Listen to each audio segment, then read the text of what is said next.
I'm going to start with, I'm going to go from here and out. Gary Santo is the, is the CEO of agricultural supply company RX Green Technologies. He has 3 decades of experience leading high-performance teams in multiple sectors, including the cannabis industry. His experience in multi-state, vertically integrated operations helps him deliver unique insight into the ancillary supply chain side of the industry. All right, now we have Jordan. Wave. Jordan Ascanio is the creative director at Oasis Cannabis Dispensary and Production and Distribution Company, City Trees, both of which are owned by Cannabis Life Sciences in Nevada. As creative director, Jordan is responsible for the marketing materials that help customers learn about which cannabis products to try and buy, and she is based in Nevada. Will Bowden? Will is founder and CEO of Grasshopper Farms, cultivation operation currently active in 3 states. He's responsible for the farm's expansion to other business lines, including outdoor cultivation. Will was recruited into the cannabis industry after retiring as a lieutenant commander for the Coast Guard, and before Grasshopper, Will spent 14 years in the pharmaceutical industry. And all the way down there, we have Brett Novy. Brett is the CEO of multi-state operator PharmaCann, one of the largest MSOs in the US. He joined the company in 2016 and became its CEO in 2019. Brett brings more than 20 years of experience in finance, operations, and business development to the cannabis industry. And before PharmaCann, Brett was the global head of financial planning and analysis for KCG Holdings. Thank you all so much for taking the time at Benzinga and educating all of us with all of your experience today. So this issue has a couple of different layers, and I want to go through them first from basically what's going to go in your grow, and then take that into consumer education. There's sort of 2 steps here, and they, as we mentioned before, they kind of interplay with each other. And there's this concept about this price and potency kind of leading the market. High THC, lower prices are really the best sellers. And Gary, I wanted to start with you elaborating on that and how that actually influences what's going on when you decide what you're putting in the ground, right? Like what does that look like? Sure. I mean, it's clear price and potency is still selling, especially in the newer parts of the market. So anything from sort of the middle of the country to the right. I think what you're seeing, though, is a maturing of that. I mean, in the early days when we were all growing up or went to college or something, right, price and potency, you would always find the cheapest alcohol you could drink with the highest content, and that's how you got through. But that can't be where the market continues to play this many years into the space. I think people are starting to look now for the more full experience. If you go to any of the markets where you can have sort of that deli style, smell the nose of the flower, you start to find that some of the best smelling flower doesn't have the highest THC percentage. There's a whole other part of the plant out there for you. So as people start to think about that and the products you can create off of that, it does influence what you put into the ground.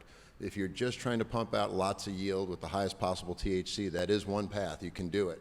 But as you start to think about cold press, as you think about solventless, as you think about any of the other products you might be bringing out, you really need to pick what you're going to grow first so it matches up nicely with what you're going to create on the other side. You can't just wonder what's going to come out, where it's going to test, and then hope for the best.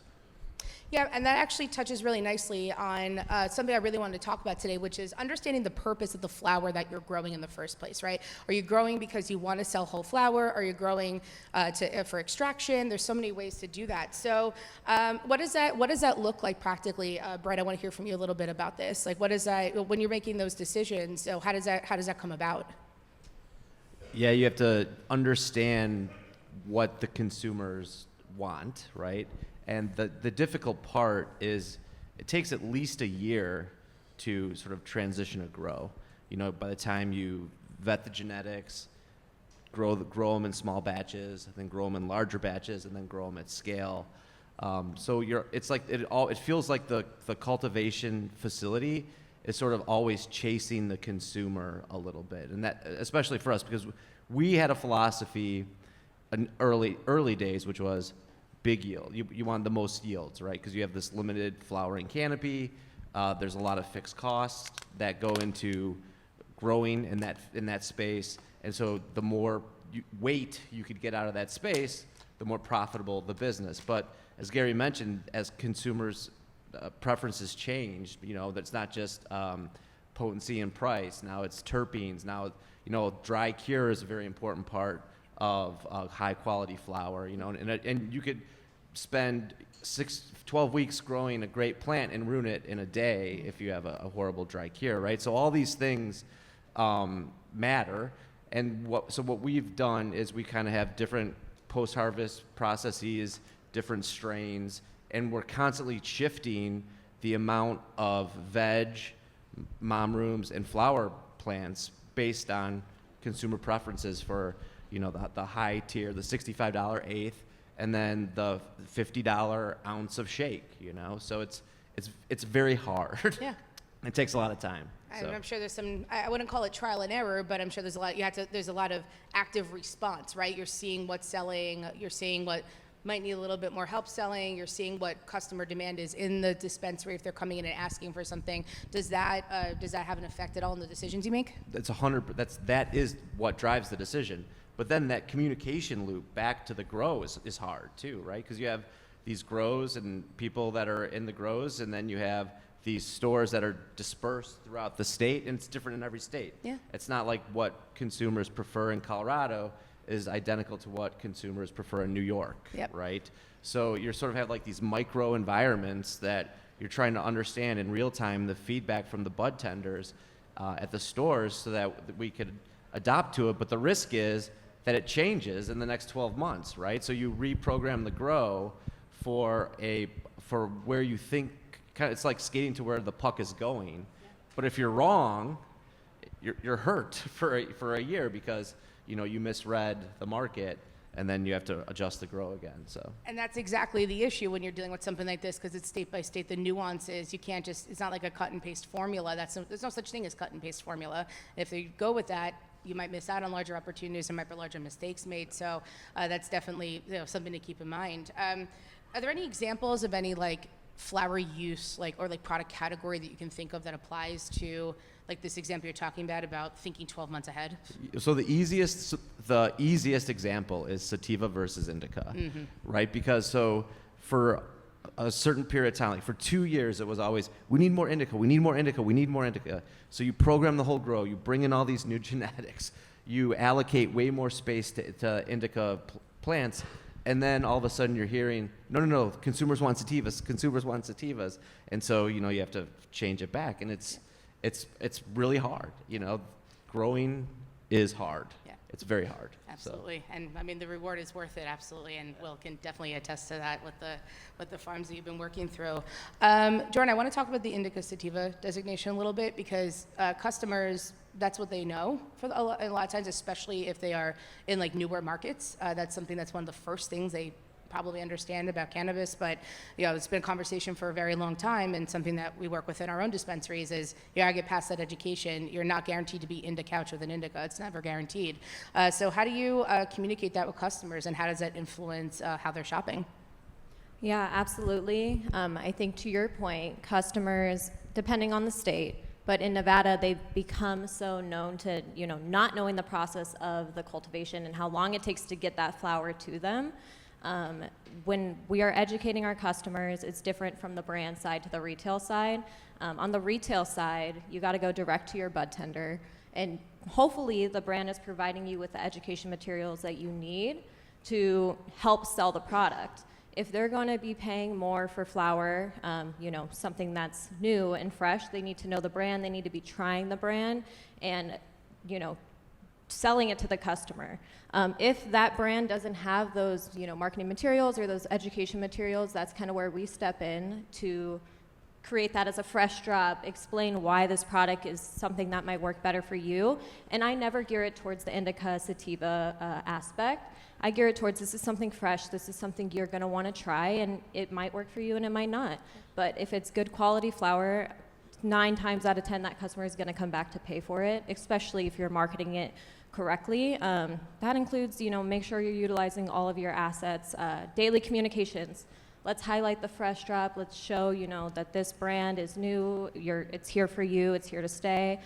Utilize your TV assets, all of your social channels, and really help that brand push that flower out there.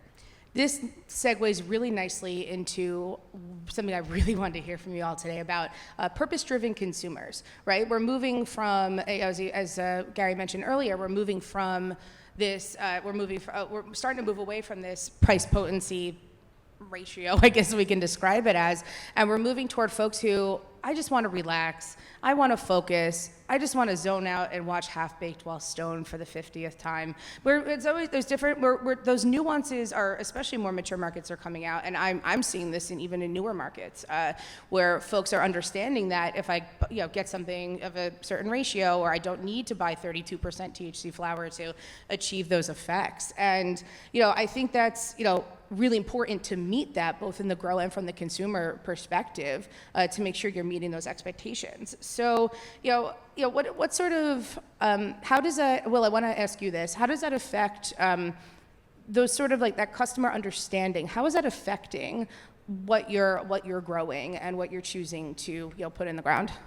Yeah, so I think that so a lot of great points up here, but I really like what Brett was talking about, and you got to understand your identity in this industry. What are you trying to accomplish? And I think that then we have to really go all in on education. So we've really got to help people understand what we're doing and why we're doing it, and then help them to discover the options that exist for them. So it's almost like when you go into like a Tijuana shop, and the first thing they ask you when you go in there is, are you looking for relaxation, or are you looking for energy and focus?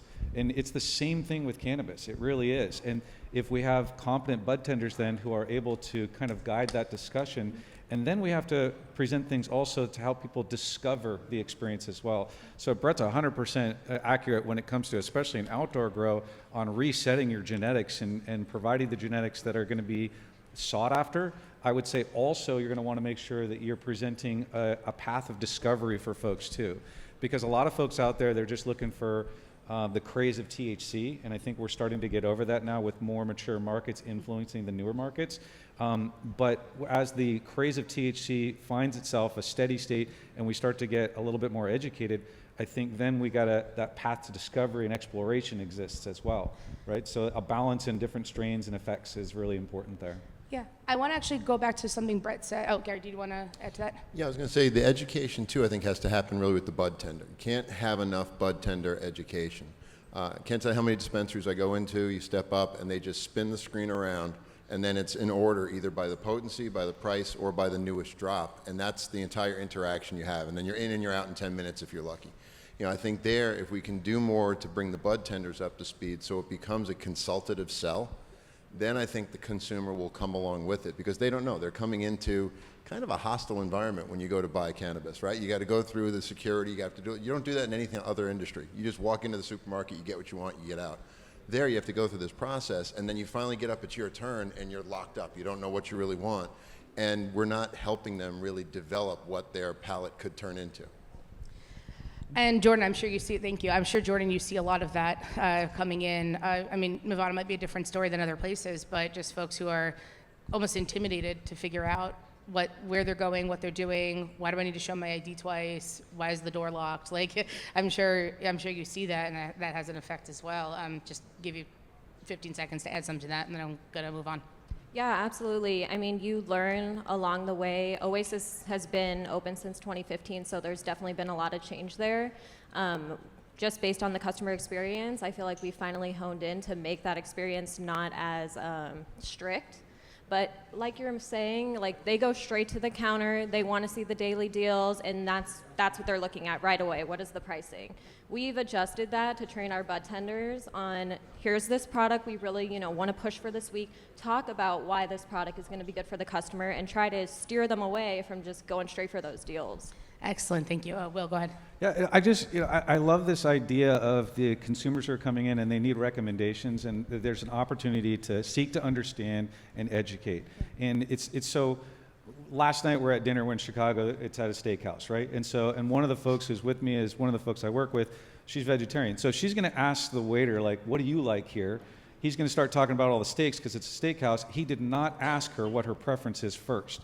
And what that bud tender might like, or what somebody else might like, doesn't necessarily mean it's the experience for that person. So we really got to start talking to, and let's also remember that the consumers who come into the dispensaries right now is not our largest consumer potential population. The cannabis curious who haven't walked into a dispensary yet is our largest audience out there, and we really need to seek to understand what it is that they need to know more of, and what are they trying to accomplish. And only then can we really start to make some recommendations to help them with what it is that they're curious about, and then to have a good experience as they go down that path as well. That analogy is amazing. It's spot on, actually. I want to circle back to Brett, something you said before about the feedback loop. And Will, I'm curious on your feedback on this because your feedback loop is different from Will's feedback loop. You're getting feedback possibly within the organization a little bit differently. Will, you might be hearing from folks outside. How is that feedback loop? Talk a little bit more about that feedback loop, because I think that's going to be key for people here to know, well, where's this feedback coming from? I can hear things or I can experience things, but bottom line is, what kind of, or as close to data as we can get from what's actually happening in the dispensary or out there in the universe, what that looks like. I'm sure it's different for both of your operations. Gary, I'm sure you've seen this as well. So I want to hear from all of you what that perspective looks like. So there's two paths of feedback. One is just pure data. It's like, hey, we're selling a ton of this and at a good margin, so make more. But that's kind of easy. The most important feedback loop is from the bud tenders. Like, the bud tenders are so important to in the engagement with the customers, asking questions, but not just asking questions, understanding what the customers are saying back, but then sharing that with the GMs, right? And then the GMs sharing that with the regional managers, and then sharing it with the head of the commercial team, and then the commercial team talking to the head of the chief manufacturing officer, the head of cultivation, and then that feedback getting back to the analytics team, and then the analytics team reprogramming the grow. So that's what I mean. Like, there's so many parts. But we're a big company too, right? So, but there's so many opportunities for the communication to be dislocated that you really have to you have to make a concerted effort every day to make sure that all that's happening. Otherwise, you're going to miss something, So. Great, thank you. And Will, how does that differ? How does that feedback loop, does that differ for you? Is it similar? What does it look like? I think it's the same. So when we built Grasshopper Farms, curiosity has to stay at the top of our radar. And if we, at the individual level of every single person in the organization, are curious about what is the industry doing, what are consumers looking for, what are our retail partners looking for as well, it then beckons us to ask questions. And I think as human beings, we want to seek praise, we want to seek the good feedback. We got to get curious on the stuff that's not working too. Maybe more importantly, what's not working. So every year we've got about 17 to 19 production strains we're doing, but in one test bed outside, because we're a single season outdoor grow, we've got between 28 and 32 R&D strains we're doing also, so that we can pay attention to what's the feedback, apply it to the R&D strains, and then figure out what's going to make sense for production as well. And then lastly, I think is you got to stay plugged in with the folks who you're working with. Like, I think a lot of times there's an opportunity for a cultivator to make a sale to a retailer. They make the sale and then they move on to the next sale. No, your job's not done, man. You got to go back there. How's the flower doing? How do your employees think about it? What are your consumers thinking about it?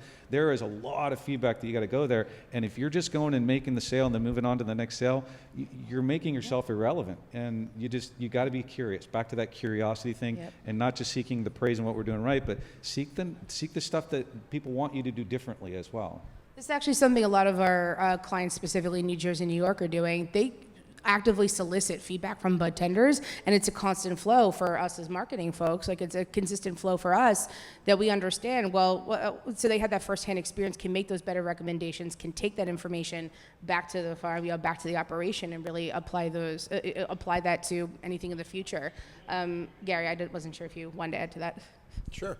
I think, Brett, you raise a great point, and Will, you've got to look at the full cycle of information. There's no silver bullet, and the industry's still too young, and the data's not robust enough, because in some cases, if all you do is grow indica, and then you look at your numbers, wow, indica's really selling, I'm going to grow more indica, and then you end up with a glut of a product that nobody wants anymore. One of my former shops, we used to grow this really great, 30% THC indica blend. People loved it. By the third year, they didn't want it anymore. They could have cared less. It could have been 35% THC if that's even real, but they didn't care anymore. So I think there you have to look at all the signs, because that's the difference between skating to where you think the puck's going to go and then rushing the net after the puck goes in, right? And I think that's what makes it so challenging. There is no one spot. You've got to take it all in, not get caught up with the hype, and really try to see where you can go. I want to elaborate a little further on two things before we wrap up. First, we talked a little bit about like product and where like certain products are going, and I'm curious your take on the evolution. Brett, specifically, I want to hear like pre-roll evolution because that's that's going from you kind of take your shake and put it in there versus you're growing flower specifically for it. Infused pre-rolls are becoming a larger category. I want to hear a little bit about that and how you're tailoring your operations to accommodate for those that rising interest. I think pre-roll is going to grow for the next 15 years. And, it's hard to innovate a pre-roll. Like you have the straight roll, which is cigarette style. You have the cone. You have different sizes. You do infuse, Now what we're going to start to experiment with is like large pack sizes. And I actually think it was Gary, and by the way, I love that comment about if 35% potency was even real. I'm not convinced it is either, but I think Gary said it, which was like, if you think about the evolution of the tobacco industry, right? Initially, people would buy pouches of tobacco, and then they'd roll their cigarettes. And then over time, it was like, hey, that's stupid. Why don't we just put 21 cigarettes in a pack and sell a pack of cigarettes? I don't even know if that's the right number, but I think it is. But and then sell a pack of cigarettes. So I see the pre-roll. I see large pack sizes of pre-roll sort of being the next evolution of pre-roll, but now we have to test it, right? And so you think about what goes into changing all of the processes, changing the pack sizes, trying to automate as much of it as you possibly can, and then putting it out to market and seeing what happens, And if we're wrong, that hurts us because we shifted away from a known product that we know we could sell at good margins that the customers liked, and because we think this is where the preference is going to go, but we could be wrong. So. And that's exactly what I want, and then I'll call on you. That's exactly what I want folks to think about or take away from this this isn't a quick turnover, right? This is a longer process. It takes time. There's risk involved, and it's proper planning, or as best as you can for proper planning. That's going to set you up for success in the next couple of seasons, you can call it. Will, go ahead. Yeah, so Brett just said it. Like he just told you what's going to maybe happen over the next 10 to 15 years, and that's what we got to think about, right? So I think the next step for all of us in the industry is we got to recognize that we are a society, if not a worldwide society, of convenience these days. So that evolution that he's talking about right there is a very real thing. The next step then is quality and consistency, right? So if we just think about the pre-roll example alone, that pre-roll has to have a quality burn from beginning to end.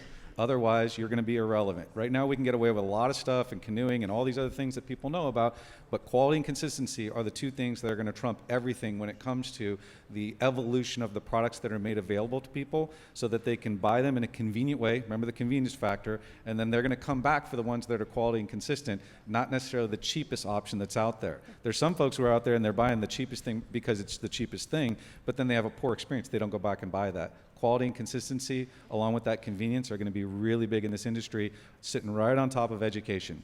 And we don't talk about terpenes enough, but like the person who had a bad experience with cannabis might have actually had a bad experience with one of the terpenes that was in that particular product that they had versus the entire cannabis experience that they thought they had a bad experience with.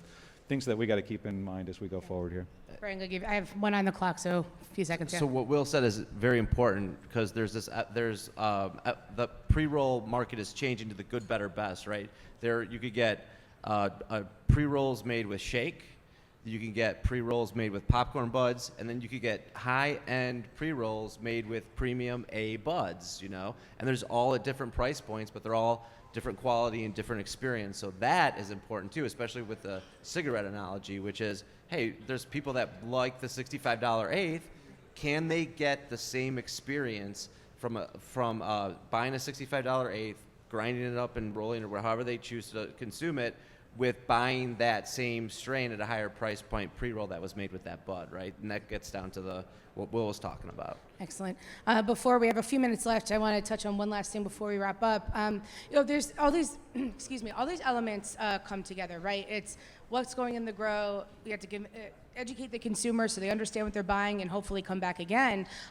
What are some, Jordan and Will specifically, but everybody, what are some of the more creative ways that you're trying to educate consumers on, well, this is the premium flower, this is understanding what they're buying, or whatever that looks like, understanding how a product affects? What are some interesting ways you think to go about that?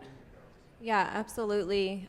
It's crazy because I felt like at this point in the Nevada market, people were familiar with terpenes. Like we've, been talking about terpenes for forever now, but you have to remember that people are still new to the market, and so terpenes is still important. For me, I am constantly educating the customers and the bud tenders on the retail side. We're getting, turnover on bud tenders all the time, so just don't forget that they might be new, just as new as a customer starting out in cannabis.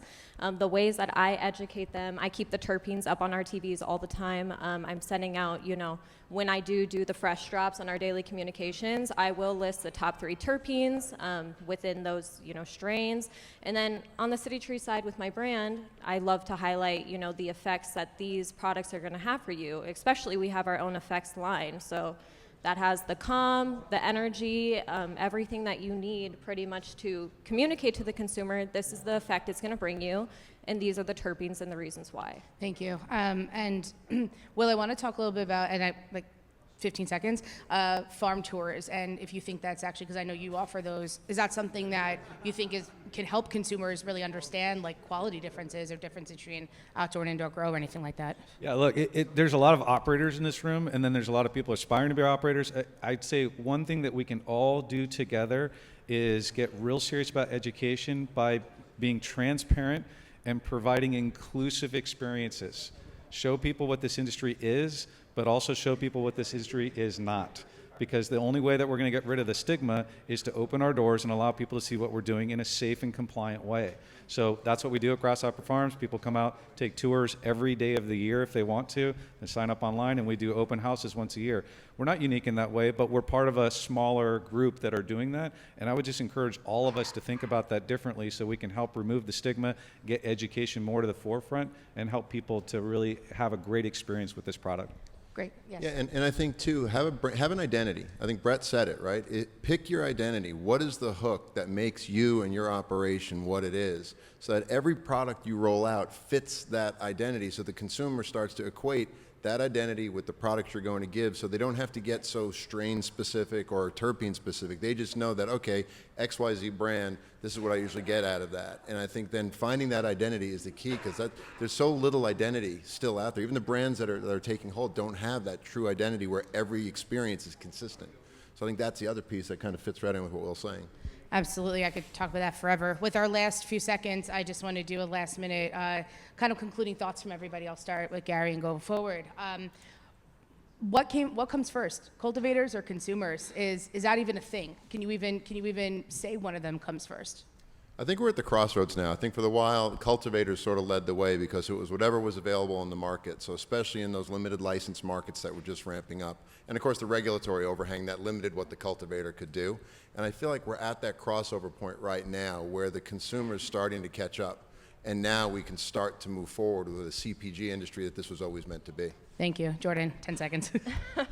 In the Nevada market, honestly, I would say consumer comes first all day. To your point, I think that they need to understand the process, how long it takes to get the flower into their hands. We need to continue to educate and not be putting pricing first, but that customer feedback needs to go directly back to the cultivator and continue on.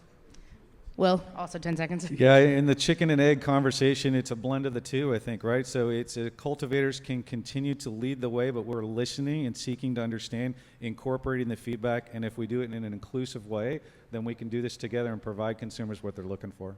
Thank you. Brett? Yeah, I agree with what everyone said. I think it was like 80-20, cultivators, consumers, and now that's shifting, right? So we're somewhere on that scale, but I don't know where. It's different everywhere. Thank you, everybody, for your time today. I appreciate it, and have a great conference.